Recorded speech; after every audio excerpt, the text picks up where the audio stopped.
For me, there's a simple rule in politics. Never, ever be surprised by what happens in politics. The face of truth is open. The eyes of truth are bright. The lips of truth are ever closed. The head of truth is upright. The breast of truth stands forward.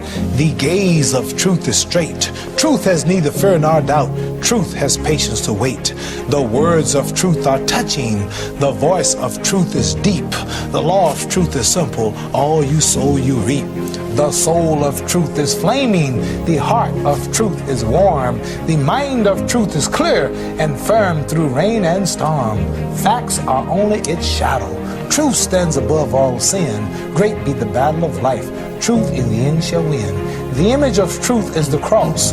Wisdom's message is its rod. The sign of truth is Christ, and the soul of truth is God. Life of truth is eternal. Immortal is its past. Power of truth shall endure. Truth shall hold to the last. I don't have to tell you things are bad.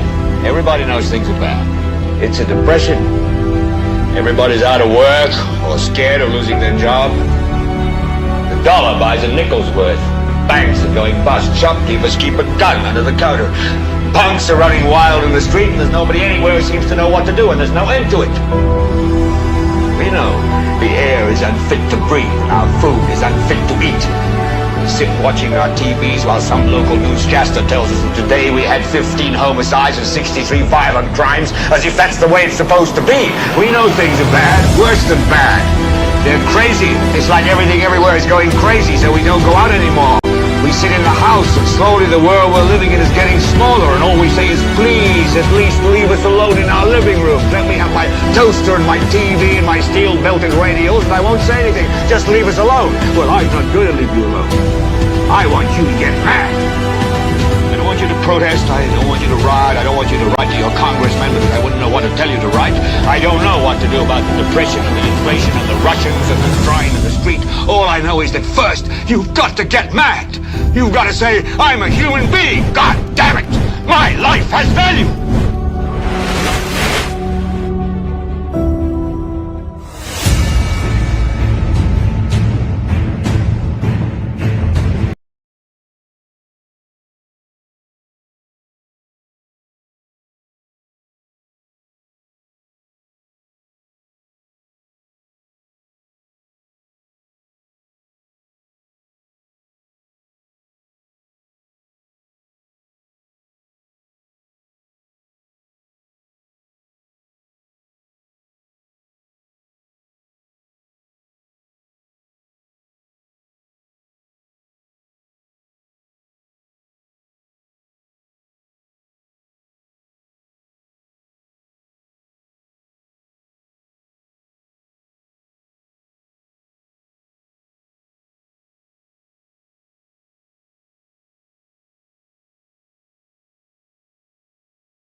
Existence right now.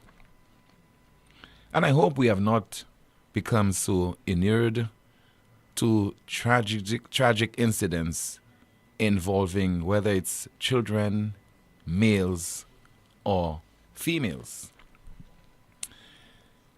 Many of you would have seen videos and the photographs of the island's latest homicide victim, particularly one featuring her 3 children. 27 years old, shot dead Tuesday afternoon at Corinth, identified as Alana Bernard. Seemed to be a vivacious person, individual, full of life, always looking forward, it appears, to enjoying friends, relatives, and of course, her children. But as a family, how do you come to terms with the loss of a relative in such tragic circumstances.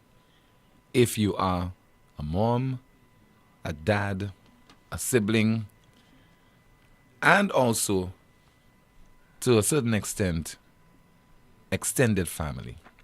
And the extended family I'm referring there to would be the people of St. Lucia, the people of this country who no doubt are monitoring those developments that are occurring with great frequency. And what about the deportment of our leaders right now in the country?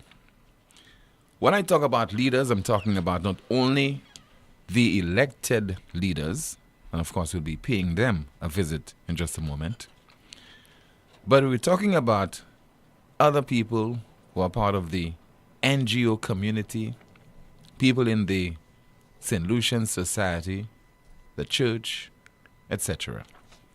What about our female activists, our female leaders, female ministers? Things of that nature, how they make you feel. Because whenever there's a situation involving a politician who comes under attack, we have experienced it right here on this broadcast, particularly last week, when so many people flooded the airwaves, jammed the telephone lines, calling in defense of politicians. Because that politician would have found himself or herself in a vulnerable position, seen as ungrateful and probably as a liar, etc., etc. Jump to the defense. Rest assured, those same people will not be calling this broadcast today in condemnation of the brutal murder of this mother of three. Because it does not make sense for them to do that. What do they have to gain from this? In particular, if their party is in government. After all, the government of the day has demonstrated it does not have the capacity to tackle crime among a number of problems in this country. And it takes no responsibility for the level of decadence that we're experiencing, the breakdown in law and order in St. Lucia right now. What do we say to the wider St. Lucian society? Is it a case where we're going to continue to be hemmed in? Are we continue to say to ourselves that we are helpless? Or as we hear from time to time, people would suggest that we pray, seek divine intervention, and our problems will be addressed. What about those individuals in our society who have been elected to address those issues? And people like to take the easy way out and say, the Prime Minister, the National Security Minister, the Crime Prevention Minister did not send anybody out there to gun down a woman, a mother of 3 children, etc. We understand that. But you know, through inaction, through ineptitude, through incompetence, you could be inadvertently saying to the criminals of this country, have your way, because nothing will come out of a situation where you take the life of a 27-year-old woman or any individual in this country. There will not be repercussions because we are so preoccupied. We appear to be more eager. We appear to be even overzealous when it comes to protecting the victory compared to protecting the lives of the people of St. Lucia. Let's look at what is happening in Trinidad and Tobago. Homicide after homicide, 40 for this year. You have a National Security Council, you have a Prime Minister, you have a National Security Minister, and they're all coming under immense pressure from various quarters. Do something about the worsening crime problem in the country.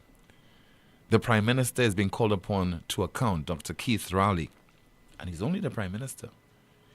In the case of St. Lucia, you have an individual who is the Prime Minister, who is also the National Security Minister. All in one, he's wearing those two caps.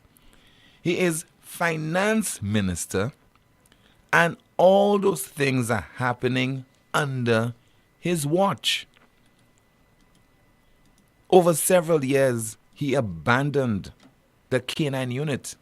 And I know some of you would say, why the obsession with the K9 unit? Because it was the Prime Minister's decision. I don't know what spurred it to basically do away with the K9 unit. In his wisdom, it was costing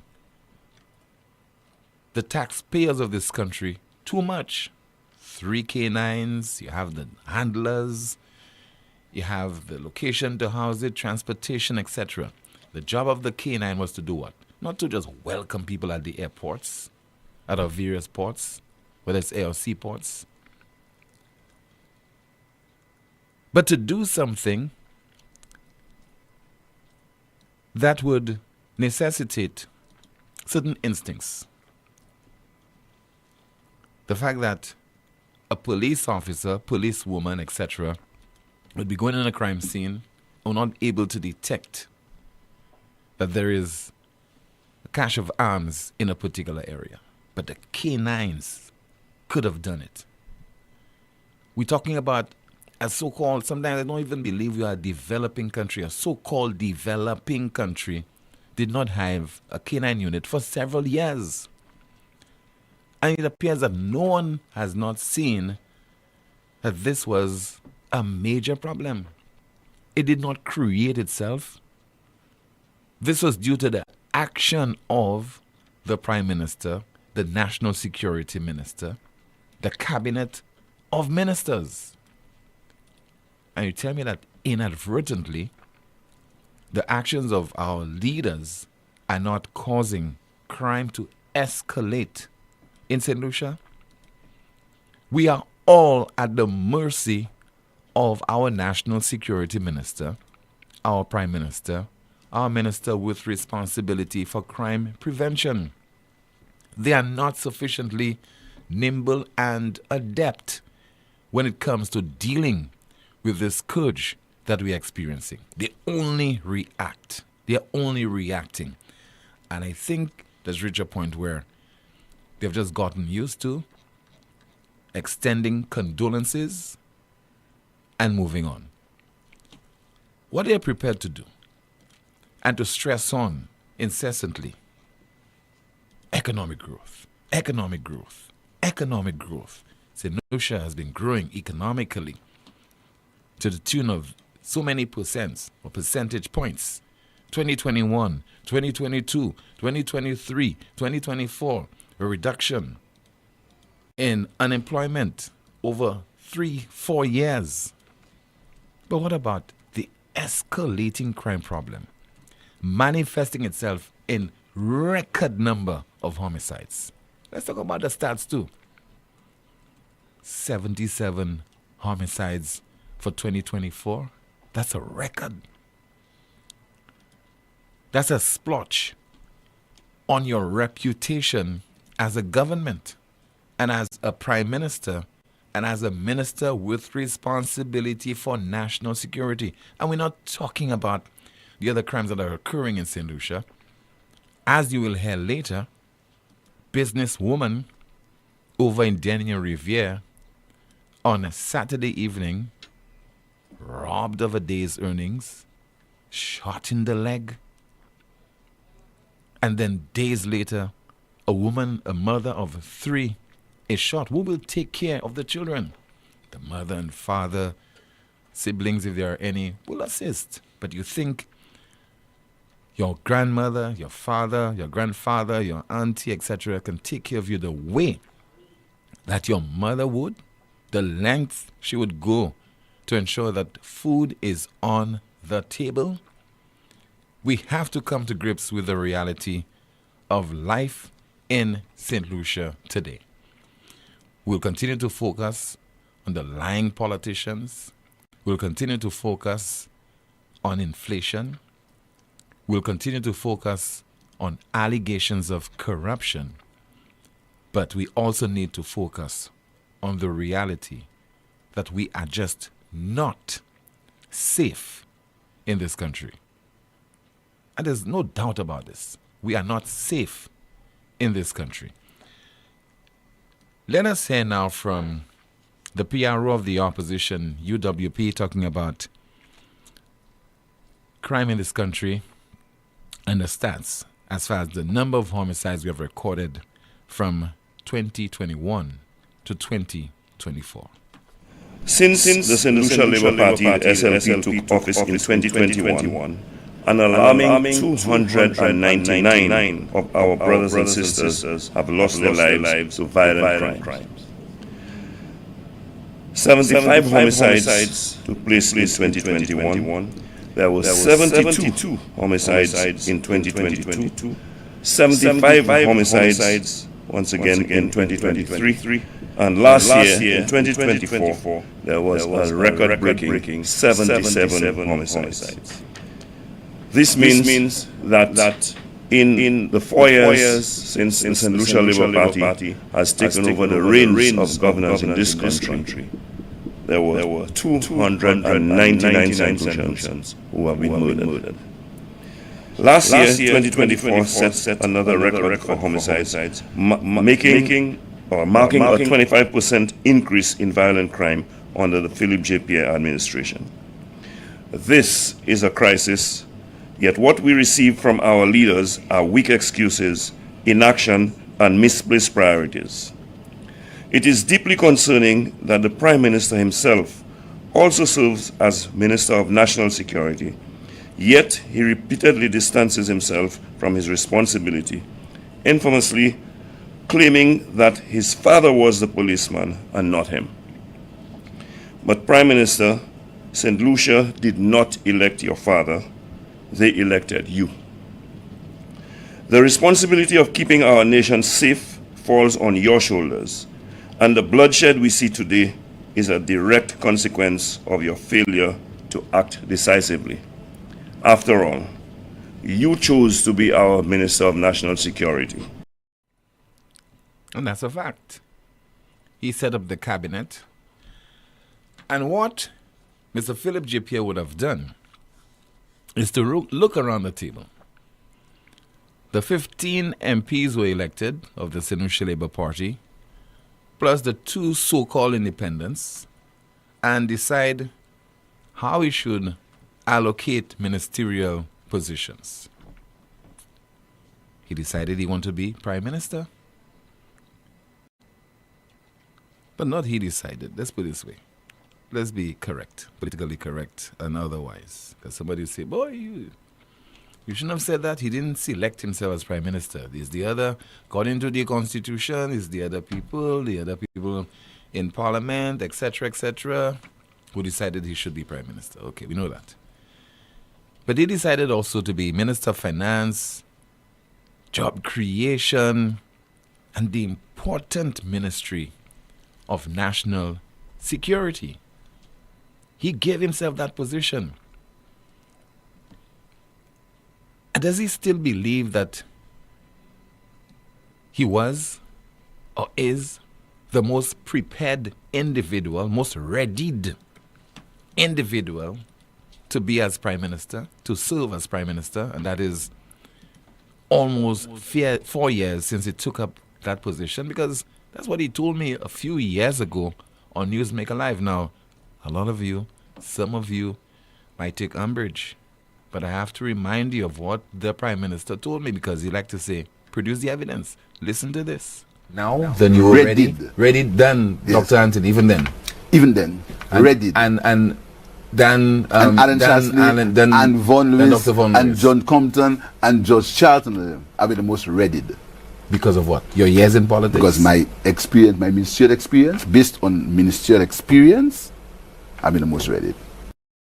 Now, then you were ready? Ready then, yes. Dr. Anthony, even then? Even then, ready. And then Alan Chasley, and Von Lewis, Dr. Von and Lewis. John Compton, and George Charlton, I've been the most readied. Because of what? Your years in politics? Because my experience, my ministerial experience, based on ministerial experience, I've been the most ready. I hope you don't believe I'm being unfair to the Prime Minister, because you have to always remind the people of the world, those of you who are watching this broadcast beyond the shores of St. Lucia, what those politicians say. And you have to remind the Prime Minister as well what he said a few years ago. And playing that clip there reminds me that that's why probably he'll never appear on Newsmaker Live again, you know. But we hope he musters the courage and do so very, very soon. Appear on NewsSpin as well. Because what his handlers do not know, Melissa Paul, press secretary to the Prime Minister, among others, is that even though he does not want to appear, he does not want to accept my invitation, I would hold him nearly every day by the scruff of the neck, and make him appear on the program. So whether he wants to appear in person or not, it really does not matter, because the show must go on. The deputy political leader of the UWP has been addressing another issue. And by now we should have heard from the Director of Public Prosecutions, we would have heard from hierarchy of the Royal St. Lucia Police Force, we should have heard from the National Security Minister, among others. When somebody makes such a statement implicating, I don't know if Roche's mom was married to his father, but saying that the mom was implicated in the murder of Roche's father. And this is the first time we're hearing that. So you would have expected in a so-called civilized country where you have so many unsolved murders that by now you'd have heard a statement from the DPP. Now if people are saying so many things about the DPP, Countryman has said so many things about the DPP, he has not even come out in his defense. Do you expect that hearing this statement being made by the MP for Castries Central, the minister in the office of the PM, would prompt a reaction from the DPP? I don't expect. But that's what should happen in a civilized society. You make such a statement, somebody comes out, refutes it, says something in response. But a lot of those things go unanswered. Let us listen to the statement that was made initially by the MP for Castries Central. This boy goes on to say that I have countless allegations against me. And he qualifies it by saying there is no smoke, where there is smoke, there is fire. I'll tell you something, boy. I don't deal with smoke, I deal with fire alone. So whatever I tell you is fire. The smoke is gone. I don't deal with allegations, I deal with facts. Your father was killed on the third attempt. There were 3 attempts to kill your father. The first one, the bullet stuck in his locks. Okay? The second one, up the road by his Jabal, escape. Third time he was gunned down. Are you aware that your mother was implicated in your father's murder? Are you aware?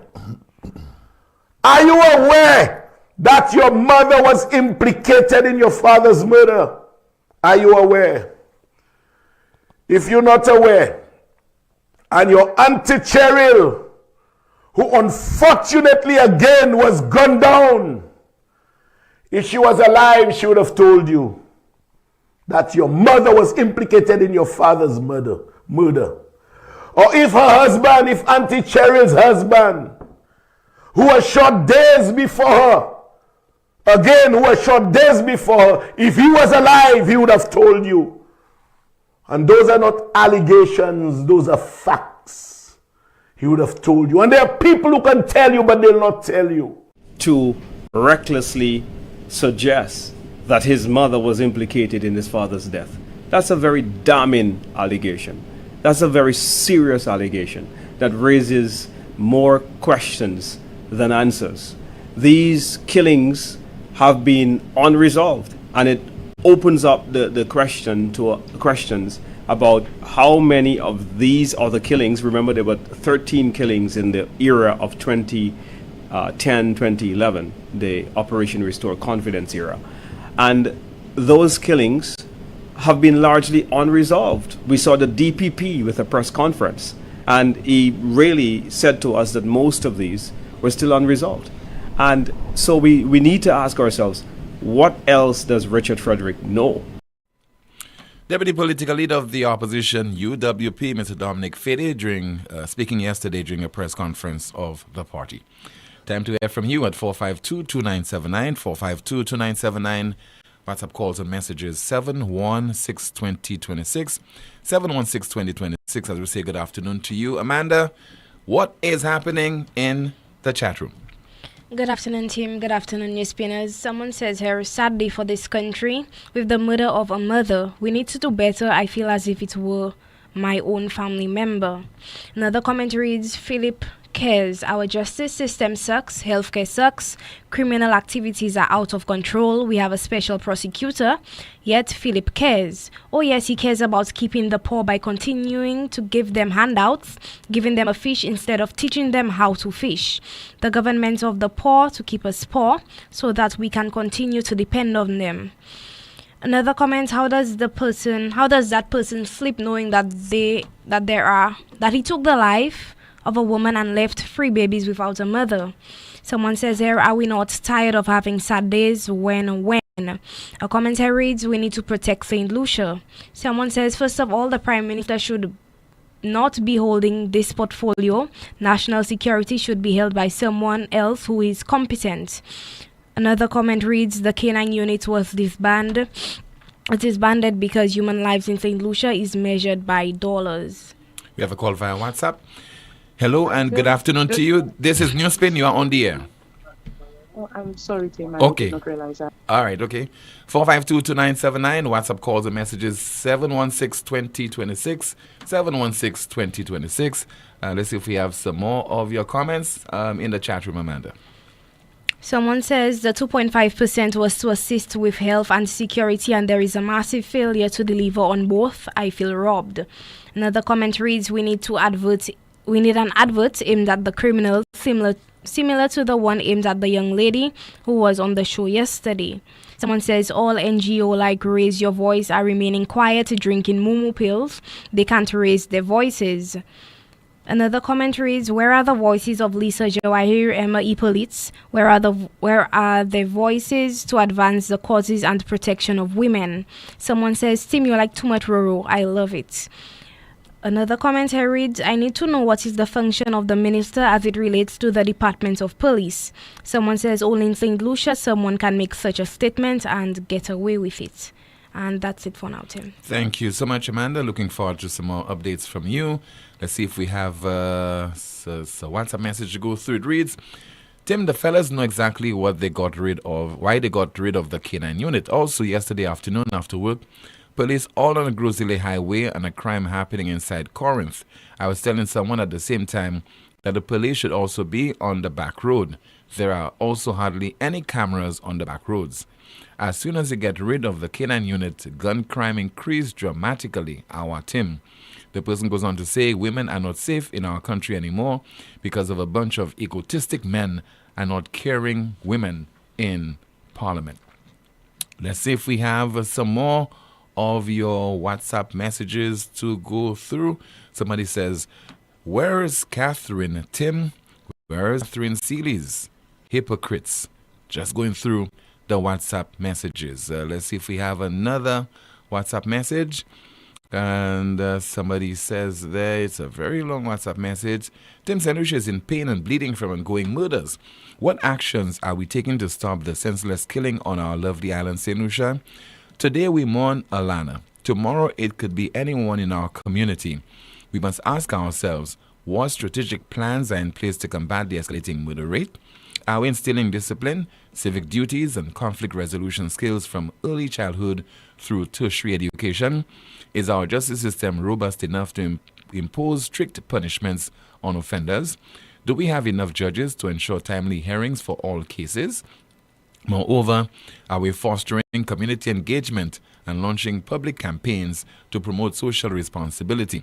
Where is our commitment to economic progress apart from simply talking? Are we genuinely investing in social programs and career opportunities across every district? As we approach another celebration of independence, we must confront the uncomfortable truth. Our safety is deteriorating, and an unstable environment threatens our freedom. Good governance and respect for law and order are vital. We appear to have suggestions instead of taking the required steps to uphold and implement the law and policies to safeguard our citizens. Where is the transformation we seek in our towns, villages, and cities? Are we vigilantly monitoring drug dealers who manipulate vulnerable youths, students to transport drugs for mere pocket change? Are we adopting advanced technological solutions throughout our communities, like CCTV cameras and facial recognition systems to deter crime and ensure swift responses to threats? Are we utilizing data technology and real-time monitoring, empowering us to make informed decisions? Are we forging partnerships with neighboring islands to invest in satellite surveillance to intercept vessels bringing illegal drugs, weapons, and ammunition? Have we prioritized training and development for our police force? Are we actively rooting out corruption within the ranks? In 2025, why don't our officers use body cameras when on duty? Have we worked with our neighboring territories to create a whistleblower policy where citizens who report crimes are free from exposure? Let's confront the reality. Expressing condolences after each tragic loss is not enough. We must implement meaningful strategies now to protect families from the heartache of losing loved ones in acts of violence.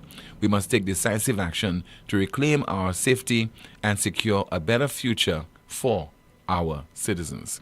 Quite interesting WhatsApp message, though it was long, but certainly it was worth going through. Let's see if we have another WhatsApp message. Once again, 4522979. WhatsApp calls and messages 716-2026. Somebody says there, Tim, you should play the clip where the SSC officer named Small said they're going to be in all back roads, etc. Any comments in the chat room? Amanda? I think we have a few. Someone says, is the police aware of all those details? If not, they need to call Richard in for questioning. Someone says that man needs serious prayers. Another comment reads, the most dangerous individual involved in our local politics at the moment. Shake my head. Another comment reads, we need Richard to call the show to provide those answers to us, the people. Someone says, a leader who values integrity and genuinely prioritizes the well-being of the citizens of St. Lucia would thoughtfully reconsider the appointment of Richard Frederick as a minister within their cabinet. Another comment reads, the leader gets his or her agenda opportunities to take shape in between the chaos. People who like to play mind games do that. If all are relaxed and peaceful, everyone would take the very best decisions for all concerned. But when a leader or a top person has some other agenda, their agenda won't work. Only group agenda or what is good for the group would work. But as a leader, you bring in so much of chaos. Everyone is dealing with the chaos at hand. You either concentrate on the things you want and push it through, while others are concentrating on the chaos. 452-2979, 452-2979. WhatsApp calls and messages 716-2026, 716-2026. Let's see there. We have a call in the landline. Good afternoon to you. This is NewsSpin. Okay, we lost that call, but continue to call us 452-2979. Once again, WhatsApp calls and messages 716-2026.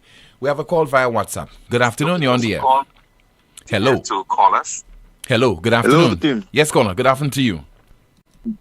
Yes. Good afternoon to your host, co-host. Good afternoon, caller. Tim. You see, like I have said before, when you, for example, if you have a child at home And from the time that child is born, you refuse to discipline. Now, people usually think discipline is using a rod or whip or whatever. But discipline does not always mean that. You have to correct that child from the time that child is born. So, for example, Tim, something I don't know if you know about it. The child would normally, during breastfeeding, the child sometimes bites the mother's nipples, Tim. How can you correct that? Just a little gentle nudge with your finger on his cheekbone is the discipline that you would need to correct that. Now, when that child starts feeling that thing there, your finger, a gentle, nudge there, that child will eventually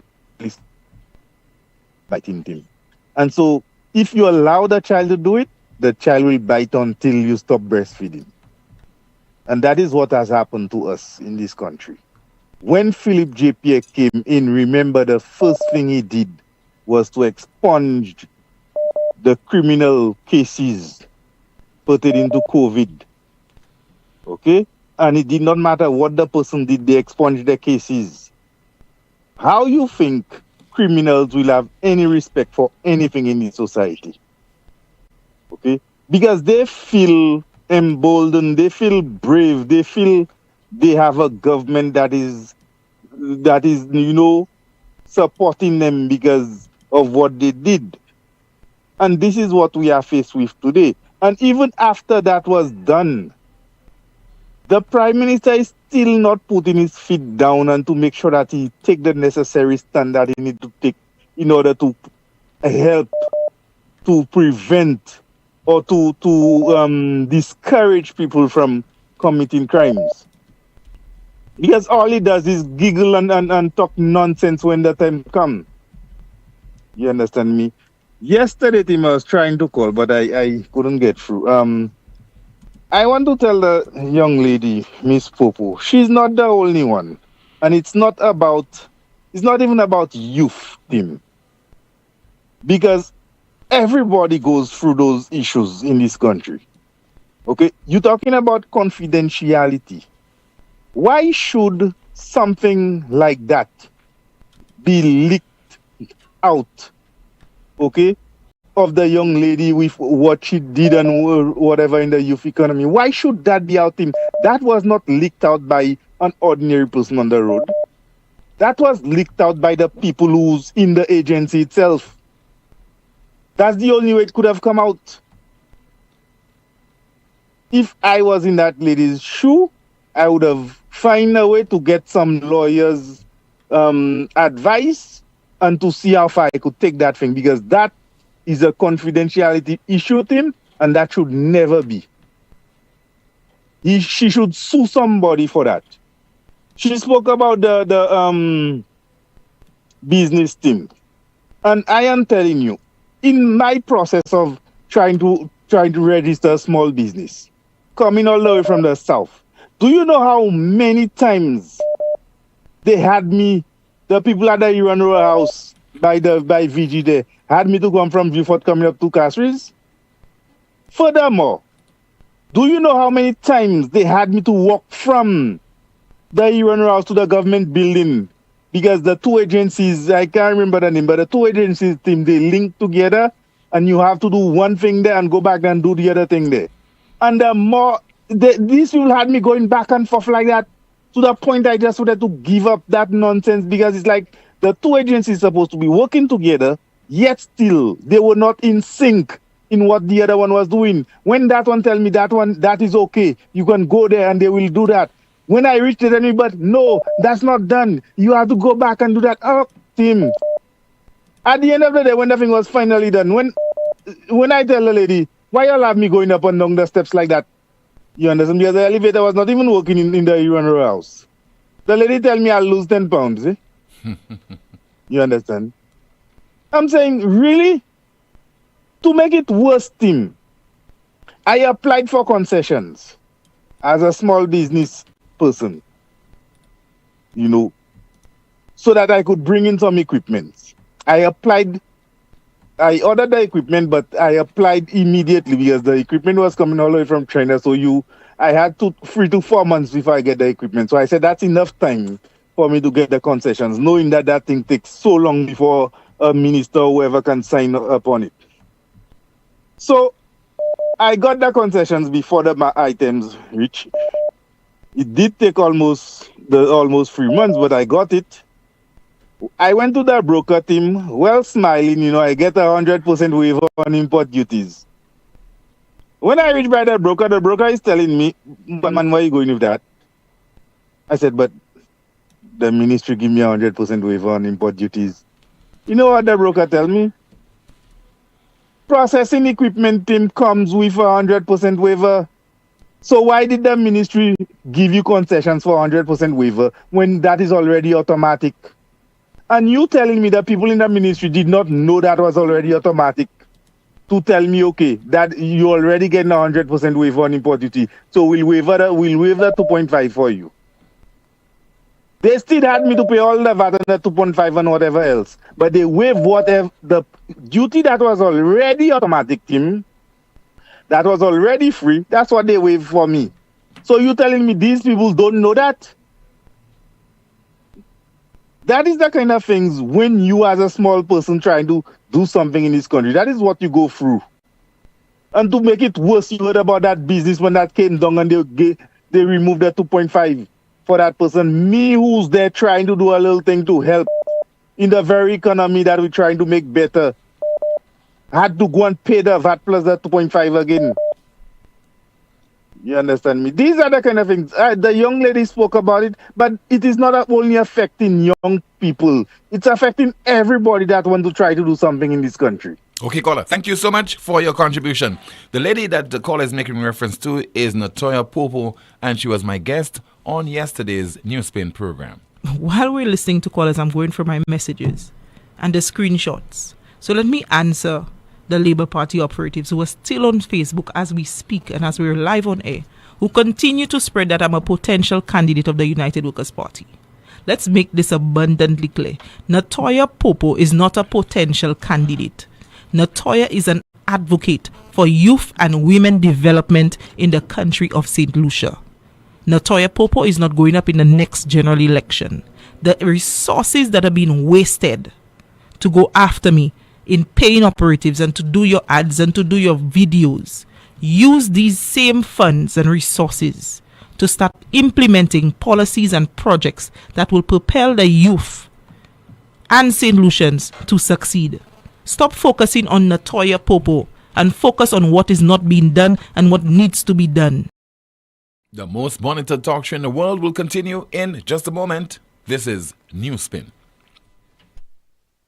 It all started with a penny.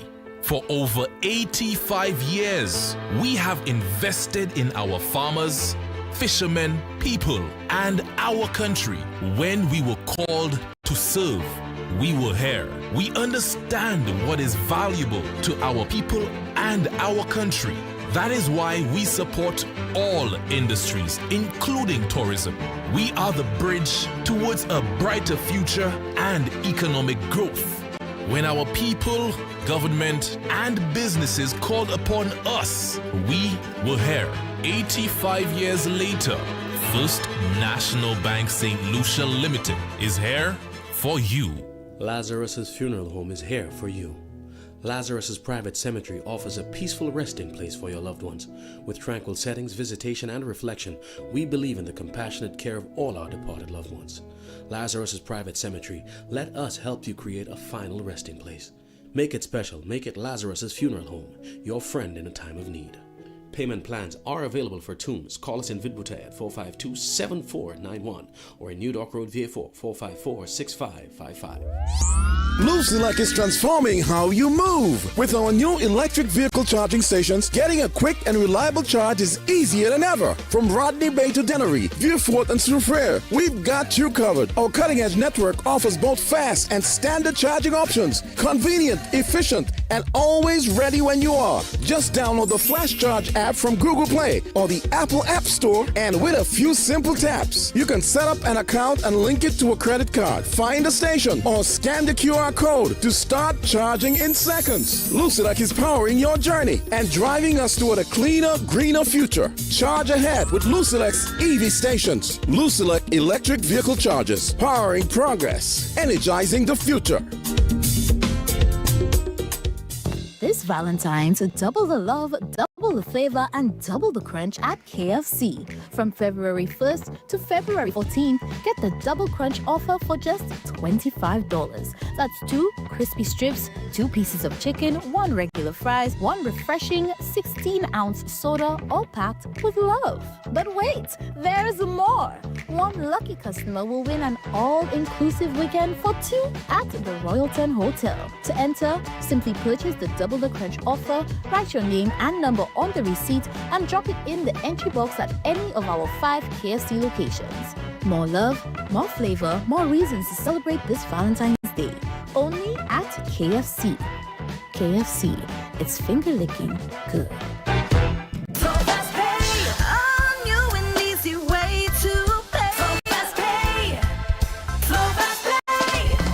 You asked for it and you got it. A quicker way to pay your bills online. It's fast, secure, and easy to use. No registration, no additional fees. Flow is now offering FastPay, an online service that allows you to settle your bills in less than 2 minutes. Need a receipt? FastPay will send it to your email immediately. Use FastPay now for convenience, safety, and efficiency at discoverflow.co/fastpay.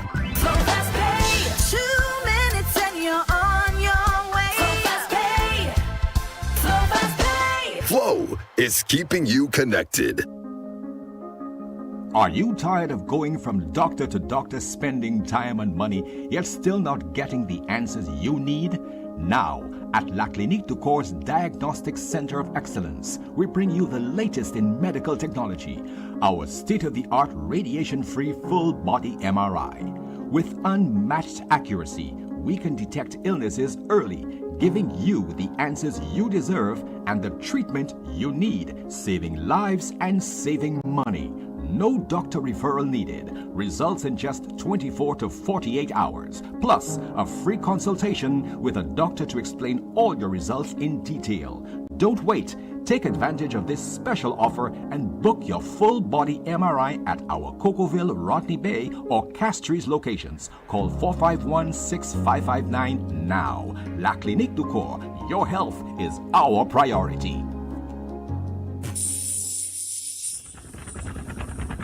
Essie, don't tell me that tire flat again. I just changed that tire. Wait, what? You just changed that tire? Well, I bought a used one because you didn't give me enough money. Oh, I see. Well, you know what? Chivi's Tire Shop only carry brand new quality tires at affordable prices with free installation. Hey, it seems you're working at Chivi's Tire Shop. How you know all that? Come on, Brenda. The tire shop down the road from our home in the American Drywall Building. Oh, yes. I forgot. Well, you know what, Patrick? Let's go there right now. Take your wallet. Let's go. Chivi's Tire Shop, located at the American Drywall Building, Vic Boutte. Call or WhatsApp 584-5986. Chivi's Tire Shop. Pay less, drive more. Taco Thursdays at Senior Snapper from Thursday, 13th February 2025 and every Thursday. St. Lucia, your Thursdays just got a whole lot better. After work, there's only one place to be. Taco Thursdays at Senor Snapper Seafood Grill and Margarita Bar. In Cruzley Town, that is Marie Therese Street. Live DJ, fresh tacos, and island vibes. What more do you need? Tacos for just $10 plus 2-for-1 margaritas and mojitos to keep the good times flowing. Thursdays is Taco Thursdays at Senor Snapper.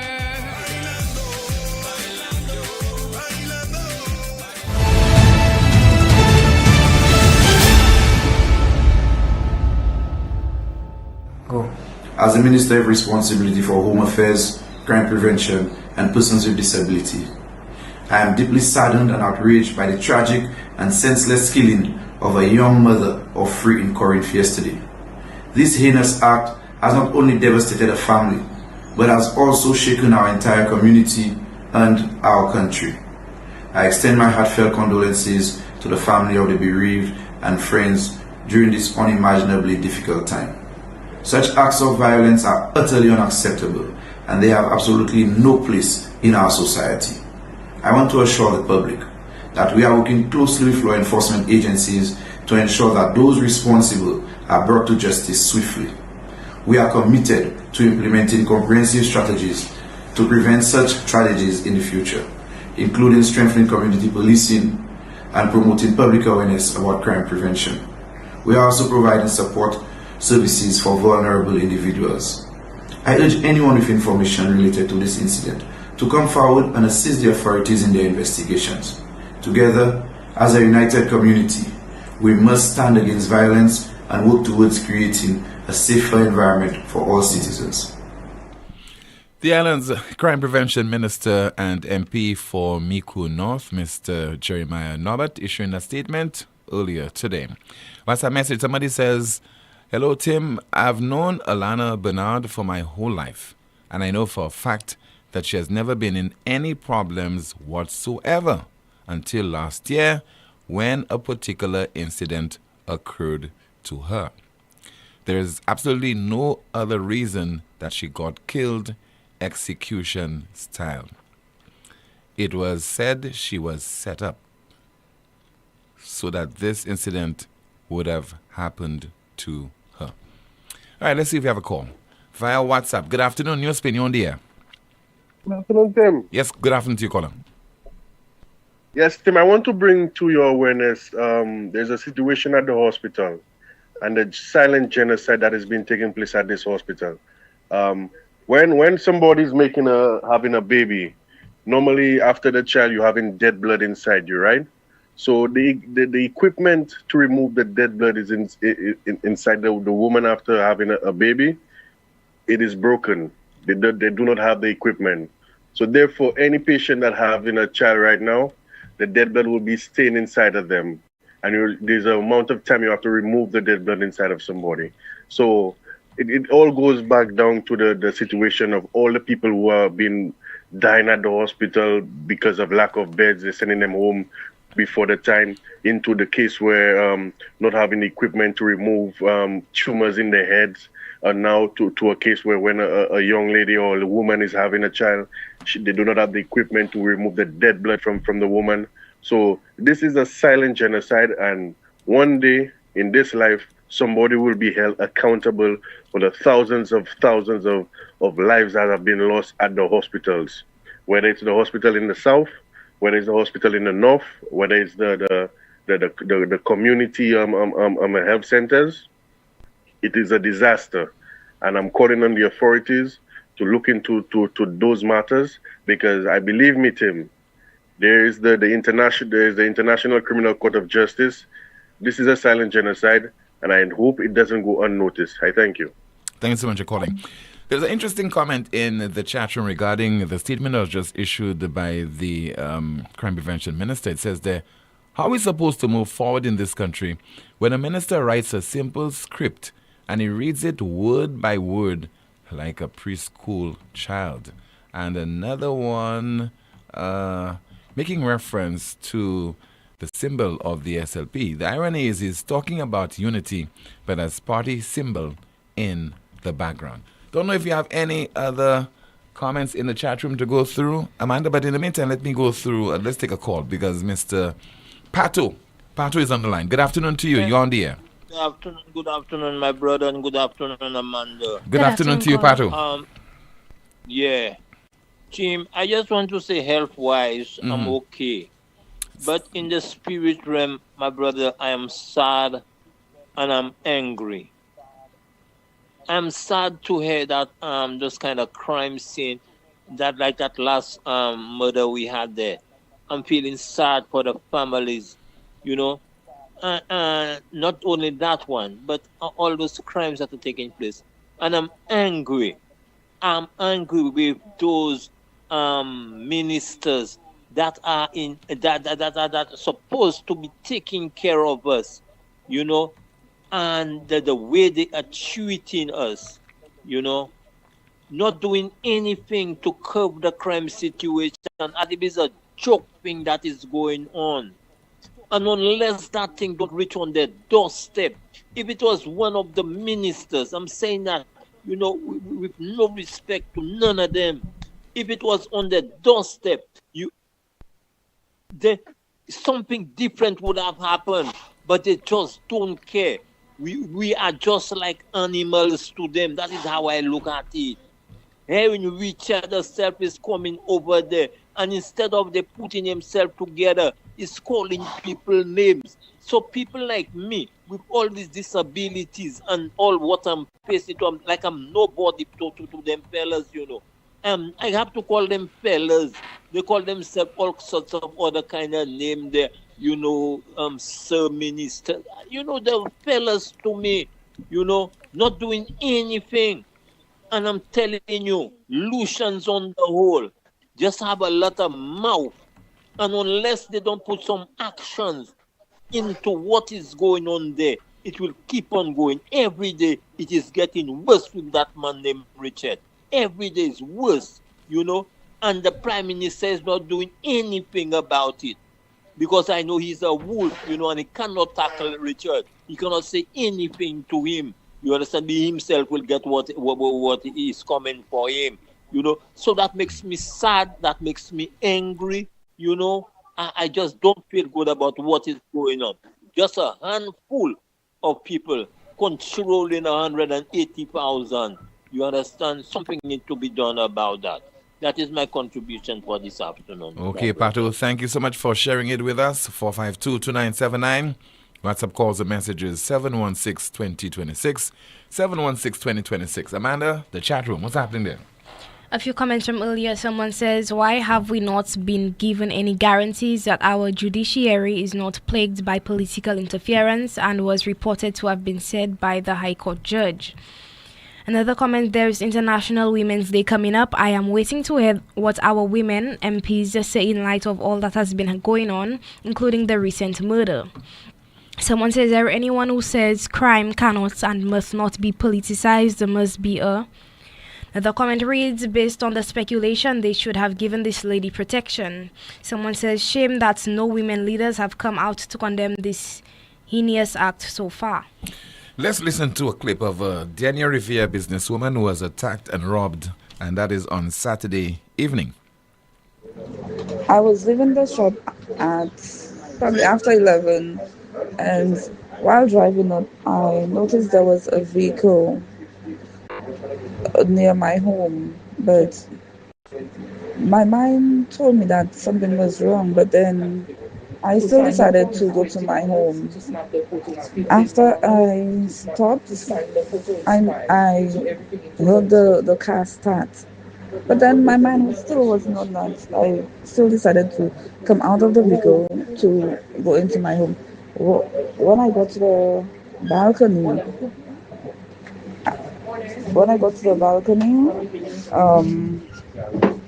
I heard footsteps, but that still wasn't on my mind that something will happen. So then, when I look back, I saw the two guys, and they pointed the gun at me and they told me to give me the money and whatever I have. After I gave it to them, I noticed the fella pointed the gun to my feet. So then I started struggling with him. The other one who didn't have the gun, he started punching me in the head. And they still tried to shoot me after I gave them everything. After struggling with them, I just gave up. That's the time the fellow shot me to my right leg. But it was only one shot. Yes. And then after that, I went to the hospital. They didn't keep me that night because the bullet passed through. I went home, and that was it. But really and truly, I really need for the government to do something about these crimes. These crimes, people are working so hard. People are working so hard to earn a dollar, and for thieves to just come and just take it away like you working for them. You understand? They feel like you have to work and just bring your earnings for them. I am tired, and it is not the first time. That was the fifth time. The fifth time, and police is not doing anything about it. They just come ask you a few questions and then leave. I am tired. I am tired of it. I am very tired of that. I need justice. A Denny Revere Dennery businesswoman who was shot and injured and also robbed on Saturday evening. Some more of your calls and your WhatsApp messages. We have a call via WhatsApp. Good afternoon to you. This is NewsSpin. You're on the air. Hello. Hi, good afternoon, Tim. How are you? Yes, ma'am. I'm okay. Good afternoon to you. And good afternoon to your co-host, Amanda, is it? Good afternoon, Amanda. caller. Okay. So I am outraged, and I feel there isn't enough outrage in St. Lucia at the moment. As a young woman, as a young mother, I have to feel, how do I put this accurately? I just feel like my life is at risk. And I don't, and the scary thing is, I don't have to participate in anything untoward for my life to be at risk. It's almost as if just being alive today in St. Lucia, just waking up and going through your daily activities, your life is at risk. This young lady apparently was coming from work, walking home, not in any, in Corinth, not even in an area known for violence. And in broad daylight, she can just be gunned down like an animal in the street. And nothing. We have that clip you just played. Another young lady who came from a hard day's work, and her proceeds were robbed. So you understand that, you see what I'm saying. And not only that, caller. Not only that, she was shot as well. Shot in the process. She was shot. She was exactly. Shot. She was shot in the leg. Totally unprovoked. Mm-hmm. Totally unprovoked. Tim, do you remember the feeling of the length of time, the period of time surrounding Operation Restore Confidence? I do. Where this same feeling of uncertainty, these feelings of not being safe, not being unsure of whether or not you can take the chance to leave your home and go out. Would you say, I feel this way right now, Tim? Am I the only one, or do you feel that way as well? Well, I don't feel safe at all. I think most Saint-Lucians don't feel safe. We don't feel safe. I have stopped going to town. I have stopped going to the supermarket. I stay home, and I know I am not the only one, because you never know what is lurking around the corner. A few years ago, that prompted Operation Restore Confidence. Now, please understand, Tim, I am not calling for the government or for the police or the government to engage in any kind of unlawful behavior towards the citizens of St. Lucia. That is not what I am saying. What I am saying is Operation Restore Confidence was a time in our recent history where the public was feeling unsafe, where the public was feeling fearful, and the government took drastic action to get crime under control.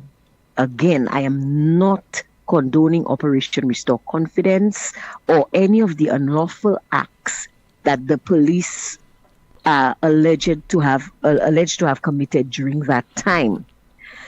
But I am saying, why, if the feeling is the same right now, why has there not been any kind of notable response? We have not heard a few years ago, Well, caller, the response is to give the police more vehicles, more equipment, and the response is to have more police officers on our streets. I don't know what else the government is doing to tackle this crime problem. But it's not enough, Tim. It feels like it's ineffective. So if your traditional response does not work, then the next thing to me is to try something else. Mm-hmm. Try okay. If you have a house, you built your house, you want to secure your house, you put in doors and windows, you put locks on your doors and windows. If that house is broken into and the locks did not keep the thieves out, what is your next? Aren't you going to put burglar bars? You have to do something else, yes. Okay, the burglar bars prove ineffective. Are you not going to put CCTV cameras? Are you not going to buy a dog? The response changes depending on the escalation of crime. We cannot continue to respond the same way when these responses are proven ineffective. Kenny Anthony brought in those officers from Scotland Yard to help reduce crime. Stevenson King went to Operation Restore Confidence. What is Philip J. Pierre doing? What is he doing? Just talking? I remember him saying that the rationale for what was it? That thing he did when he first came, expunging the records of the people who broke the law during COVID. Yeah. I remember him saying that people should be trusted to keep law and order, something to that vein. I might not be using his exact words, but it was something in that vein. Mm-hmm. Am I correct? Yes. Yes, you are. Okay. But they cannot be trusted. They've proven that they cannot be trusted. They're laughing in the face. Timothy, the criminals are better equipped than the police. The criminals have greater networks of information than the police. We need to step up our game. The Prime Minister needs to forget about his father being a police officer, because and start thinking of ways. If he cannot do something, get help from some external law enforcement agency. You brought in the RSS in Viewfort. They proved effective. Bring them back. Do you understand what I'm saying? Do something. Show us that you are putting us first. I don't feel first. I feel like I cannot walk through the streets of my community. I feel like I cannot go to Castries, like I cannot go to Viewfort, like I cannot go. And I am not the only one. I know I am not the only one. What is the response to have a minister come and speak about, we condemn this action, and yet still the police, even if you give the police equipment, what is the morale of the police force? When you hear people like Cameron Ross saying that the police are sharing bulletproof vests. Yesterday, a friend of mine said that when you call Rumbali Funeral Parlor to come to your home because one of your relatives died, they get there quicker than if you call an ambulance to take them to the hospital. So maybe they should give the people driving the hearse for Rumbali the ambulances to drive. They will save more lives. Come on, something has to be done. Anyway, thank you very much, Steve. Thank you so much for calling, ma'am. Some more of your calls and your WhatsApp messages in just a moment. This is the most monitored talk show in the world. It is called NewsSpin.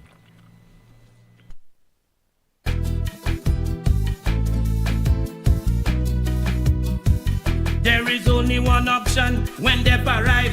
Our services will make the dead look alive. With Bouteille and Viewfort accessibility. Remember, we have the only private cemetery. No one can match our prices from coffins to corsage. Personalized service you get when Lazarus take charge. Quality service, no package to make your wallet bleed. Lazarus is your true friend in your time of need. Lucelec is transforming how you move. With our new electric vehicle charging stations, getting a quick and reliable charge is easier than ever. From Rodney Bay to Dennery, Vieux-Fort and Soufriere, we've got you covered. Our cutting-edge network offers both fast and standard charging options. Convenient, efficient, and always ready when you are. Just download the Flash Charge app from Google Play or the Apple App Store, and with a few simple taps, you can set up an account and link it to a credit card. Find a station or scan the QR code to start charging in seconds. Lucelec is powering your journey and driving us toward a cleaner, greener future. Charge ahead with Lucelec's EV stations. Lucelec electric vehicle chargers, powering progress, energizing the future. It all started with a penny. For over 85 years, we have invested in our farmers, fishermen, people, and our country. When we were called to serve, we were here. We understand what is valuable to our people and our country. That is why we support all industries, including tourism. We are the bridge towards a brighter future and economic growth. When our people, government, and businesses called upon us, we were here. 85 years later, First National Bank St. Lucia Limited is here for you. Here's a fun fact. In just 29 seconds, you can say goodbye to paper bills forever.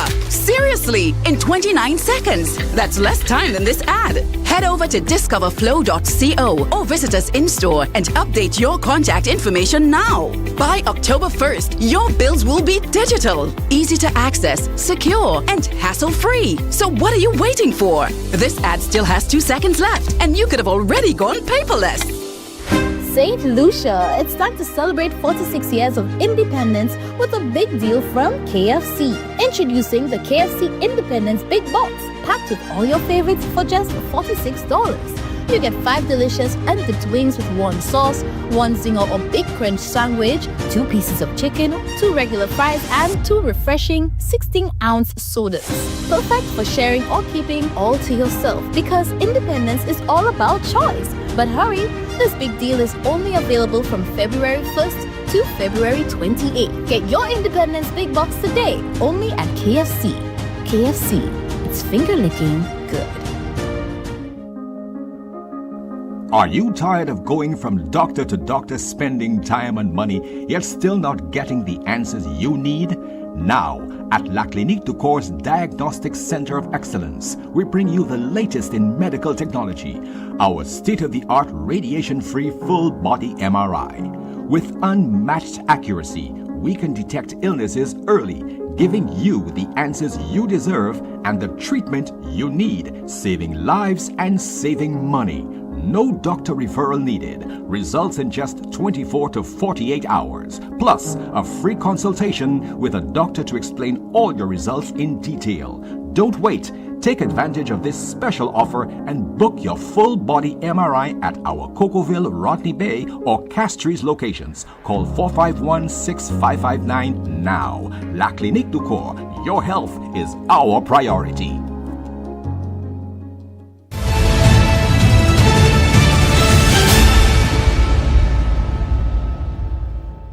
This is the most monitored talk show in the world. It is called NewsSpin. Don't forget to join DBS Television this evening, 8:30 for News Make Alive. As usual, I have a special guest. What's up message? Jeremiah, spare us the empty platitudes. You sit in cabinet alongside someone who publicly claims week after week to have inside knowledge of ongoing crimes, yet you do nothing to stop the bloodshed. Now you have the audacity to ask for public information. Man, please. Instead of insulting our intelligence, go and write an apology to the people of St. Lucia for the blatant lie you told, because we all remember when you swore that Philip J. Pierre would never ask Alan Chastanet for help. Your credibility is in tatters, and your inaction is costing lives. The Prime Minister's feeble response to Alana Bernard's brutal murder is an insult to her memory and a grieving nation. While criminals run rampant, his administration offers nothing but empty rhetoric and failed leadership. Where is the urgency? Where is the action? Enough excuses. Fix the broken system, protect the people, or step aside for those who will. Okay, let's take a call. Good afternoon, NewsSpin. You are on the air. Hello, good afternoon. Hi, good afternoon, team. Yes. Good afternoon, Amanda. Good afternoon to you, caller. Team, I would like to express my condolences to the family of the young lady who got shot in Corinth, and also to the business lady in Dennery. I hope that the Minister of Crime Prevention and even the Commissioner of Police finds the time to visit those families. I remember when Catherine Silis was herself either attempted robbery or something last year. The then acting Commissioner of Police found the time to visit her at her home. I hope that he finds the time to visit those families. Another thing, we're not hearing anything much about our banana farmers lately, Tim. But I spoke to a banana farmer sometime yesterday, and they are in peril right now. He was saying to me that, yes, the government, they do get things like nylons and oil, Vigate, and other weed killers for the bananas. But then the bananas just remain on their hands. They have to cut the bananas and they get spoiled, they rot. There isn't a market for the bananas in this country right now. Those of them who sell to Massey, I think Massey do their best to try and accommodate them, but Massey cannot buy all the bananas. So I'm calling on people like Eustace Monrose and the Minister of Agriculture to really pull the socks up and pull out the fingers to help the farmers in this country. Because all of a sudden, we're not hearing anything about our bananas, and I think the government has given up on the farmers. The farmers need help. They need to find a market. I know there are some of them who individually have found markets in the region, but that is not enough. What is the point of giving all those inputs to the farmers, and when they have the crop, they cannot sell it? It just does not make sense. And another issue, yesterday, team, I tried to get through to speak to the young lady you had on. I want to applaud her for her bravery. And I heard you ask a question, something to the effect of, what does the attack on her say about our democracy or the notion of democracy? Tim, one of the two main tenets of a properly functioning democracy are freedom of speech and freedom of participation. Now, that young lady, she participated in the UWP event, and she spoke about what affected her. And she came on the attack, not just from the agency, but according to her, from the people in the ministry as well. That is wrong. That is not democratic. Although one might say, well, we have freedom of speech, yes, but even what is more threatening to us is the freedom that we do not have after we express our freedom of speech. And that is what is happening to us and the people in this country with this government.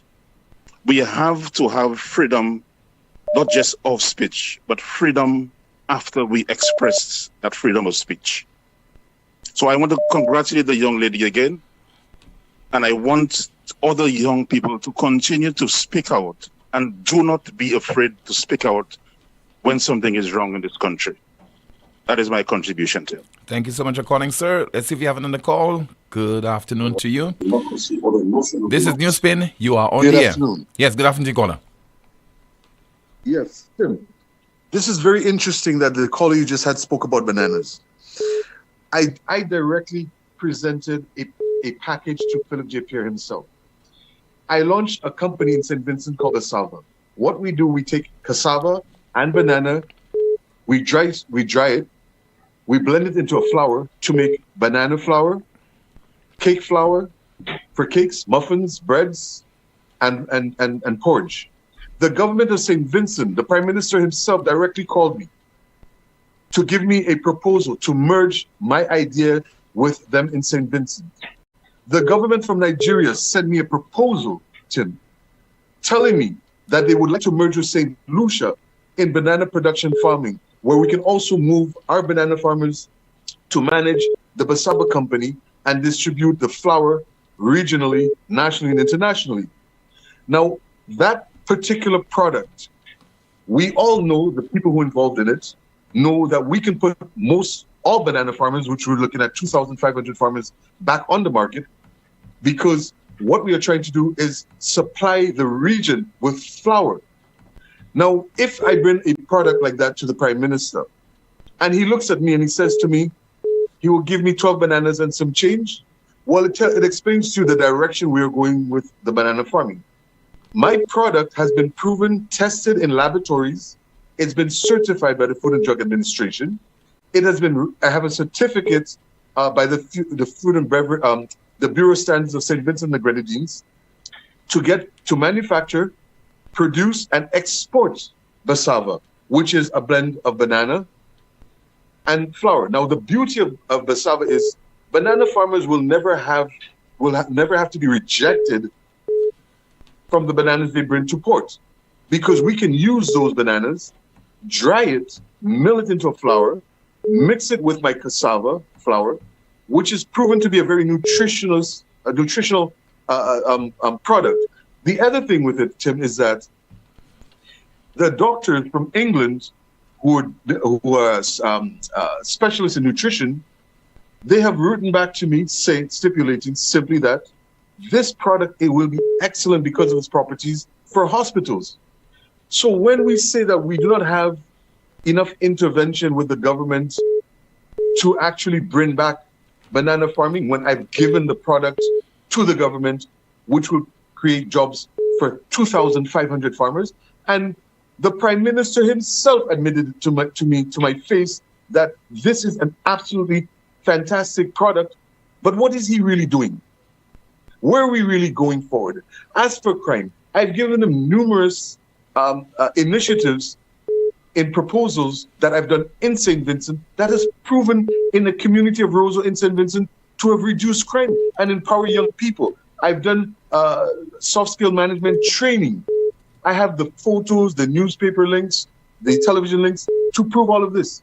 So the question is, how interested is this government in our people?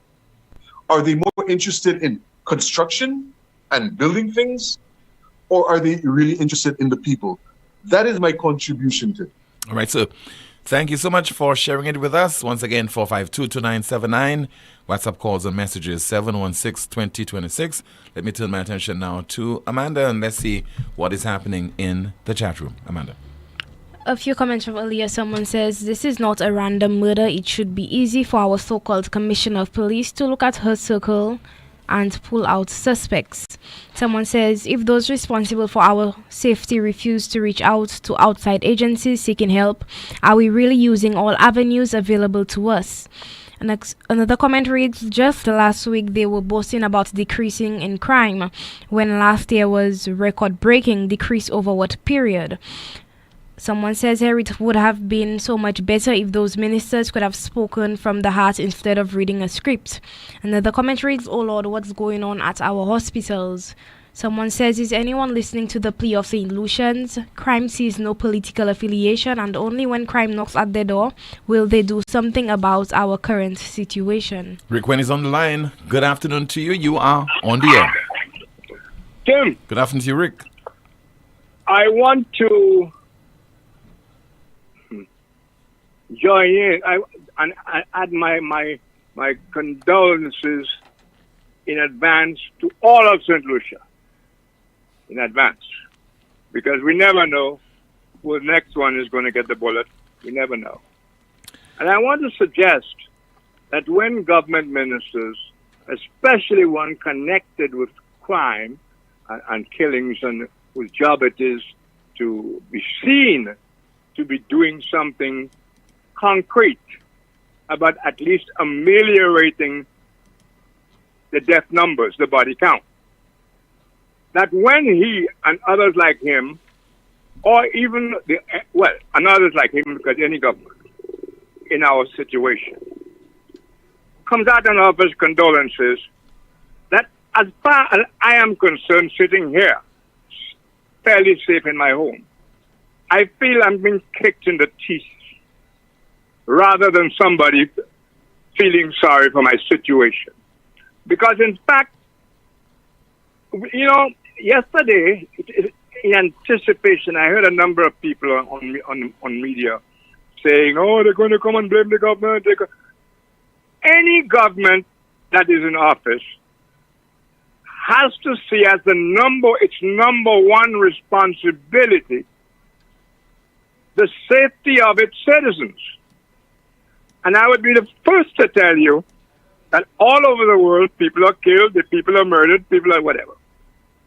But in most places, most civilized countries, where the people are taken seriously because they have no choice but to take the people seriously because they'll be doing something about it, you are seen to furnish people, the country, with adequate numbers of protectors of the people's life and property. You cannot have a police force that is shattered by stupid, ignorant, counterproductive, murderous splits. You cannot have a police with the reputation that it is somebody's gang.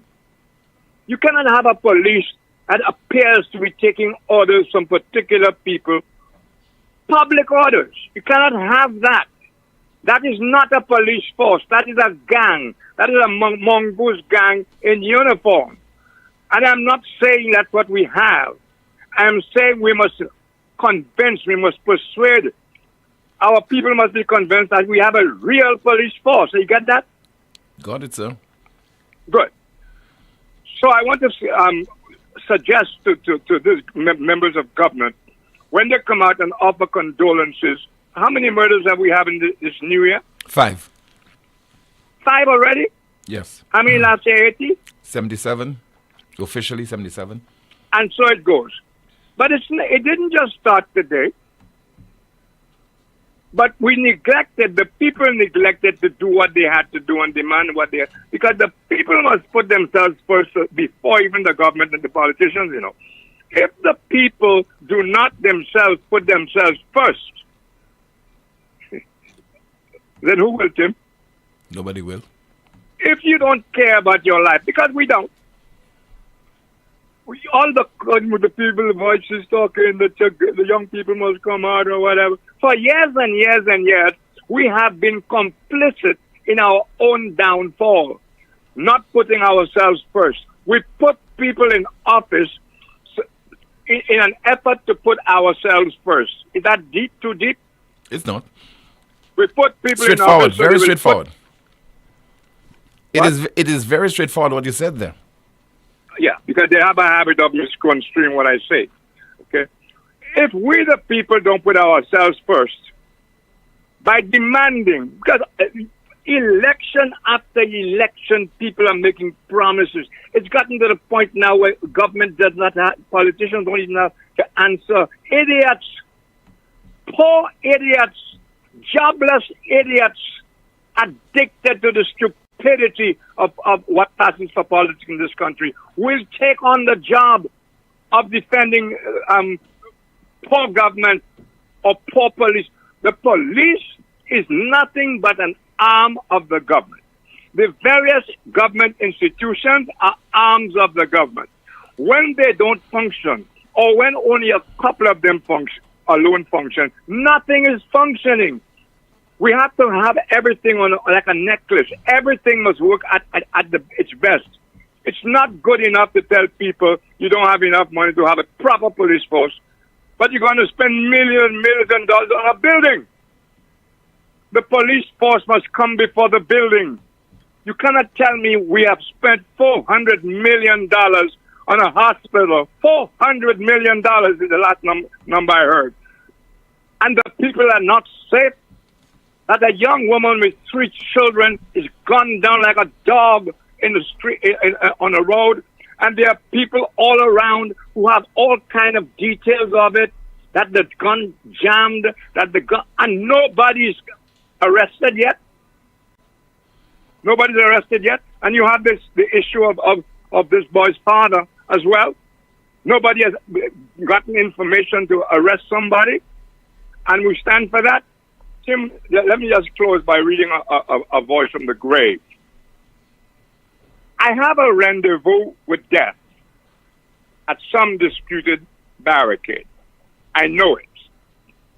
But I will go down with my honor and knowing that I stood up for what I believe is the right thing for this country, and no one must challenge me on that. Because I could quote from 1987 to you, where I've been expressing the view that parties alone, politics, cannot save the country in that sense. It must be a new healing. It must be a new spirituality. It must be a new approach to the problems. We cannot solve the crime in this country if we keep eating each other up party to party. We cannot solve the unemployment problem unless we get the productive talents of the entire nation together. I want you to understand that unemployment, crime, drugs, these are things that outstrip the capacity of the United Workers' Party and the St. Lucian Labour Party to do anything about it. We have not got the talent. We have not got the will. We have to take the best talents we have and bring them out, irrespective of where they come from. If they come from Jabois or whatever it is, take them. If they come from the private sector, take them. If they come from other parties or no parties, take them. But we must use the collective resources and talent of this country in order to get a solution for the people of this country. Need I tell you who said that? George Odlum? In the House of Parliament, at his last speech, before he was and another thing, depending, you look up Wikipedia, Google, or whatever, and it's so funny. Most people would not see the joke. But some reports, official reports, say Judge Odlum was dismissed in 2021. Some say Judge Odlum resigned in 2021. Doesn't that tell you a sicko story? Would have been not 2021, maybe 2001? Not 2021. I'm sorry. 2001? Thank you for that, Tim. 2001. 2001. Mm-hmm. Yes, 2001. Not long after he died. Not long after. Yeah. So this speech was delivered in 2001. Tim. So we that's 24 years ago. Yes. And you're still going to start there. Well, the young people must start, and the young people, it's good to see them come out, but we're not going to come out ourselves. We're going to hide while the young people come out. Or Rick Wayne is this and Rick Wayne is that. Or Timothy Poleon is this and that while people are dying and shot like dogs. Rick Wayne is this, and Rick Wayne did that and Rick Wayne did that. Nothing to do with the people who are dying like stupid roadkill. Timothy is this and so is that. I mean, for how much longer are the people of this country going to be fodder? One of these days, somebody will do this country a favor and do to it what nature is known for doing. You know what nature does when things have become too unnatural, too contrary to the laws of nature? You know how nature retaliates then? There's a cleansing that takes place. A total cleansing by whatever means necessary. And that's where it seems to me and they're going to say, Rick Finn is advocating violence. Well, Alan Louisi, member of the Labour Party, even he, a judge, conservative, stood up and said, there are times when violence is justified. Now, I'm not a violent guy, and nobody can associate any violence with me. But just because I'm not violent doesn't mean I'm going to let anybody keep kicking me in the teeth and kicking just so I could be passive. I hear some people in the Labour Party, and I don't want to get into party shit, but I have people saying, and I'm wondering, well, what does that mean? And I'm wondering about even the Flabo people themselves. Don't they hear those kind of things? Don't they have an answer for something? Because the Flambeau they're talking about, and some even talking about how they used to love John Compton, the same people who had all kinds of wars with John Compton and who threw human shit on him. and his party because they were enjoying their freedom of speech and thanking the people who voted for them, though they lost an election, Tim. And they were showered in the worst way by the very people who are saying now, Sapaplabo, I hope Saplabo, oh shit, whatever it is. Sapa. Excuse my guy from my language right now, Tim, can be excused considering the mood of the day. My language can. Yeah. Eh? Go ahead. A guy from the countryside can't speak Creole. That's Rick Wynn. Go ahead. You mustn't make me laugh. You threw me off what I was saying now. But I hope that there's every good reason why Flabo should be a new Flabo instead of being chickens like they were when they stood there and allowed so much human shit to be thrown over them. The whole of Caspi's commerce sector broken down. Not one person was arrested. There was not one inquiry. Nothing. And people just sat there and took it. And they have led to what is now happening to the young people. If we had taken a stand, if we had demanded inquiries, if we had demanded that half of the police force get fired for allowing this to go unpoliced, obeying stupid orders or going back to the barrack room. You know what? That happened during that riot? Yes. That thing in the boulevard? Mm-hmm. The police were ordered back to their barracks. And I'm sad to say George Odlum also did that. That's the irony about George Odlum. But they were all from one part. And even there was no inquiry, Tim. Nobody paid any price, nothing. So what I want to say is, though all those grown-ups and people, 40-year-olds and 70-year-olds and the others who call, and they sound so, I'm sorry about that, Tim. They all sound so concerned. And now the new thing is let the young people come forward. But we have let down 2 generations of young people by our cowardice and our complicity and our eagerness to eat shit. Thank you very much, Tim. I'm so pissed off. Thank you so much for calling. That was our final call, and we should describe it as our bonus call of the day. Finally, our NewsSpin news of the day. In Guatemala, bus plunges off bridge, at least 50 dead. In Guatemala, bus plunges off bridge, at least 50 dead. That's a broadcast. Thank you so much for watching and listening to another engaging edition of the world's most monitored talk show, NewsSpin. Please join me this evening, 8:30 on DBS television, and also the broadcast will be simulcast on Power 97.9 FM, 8:30 tonight, Newsmaker Live. Goodbye.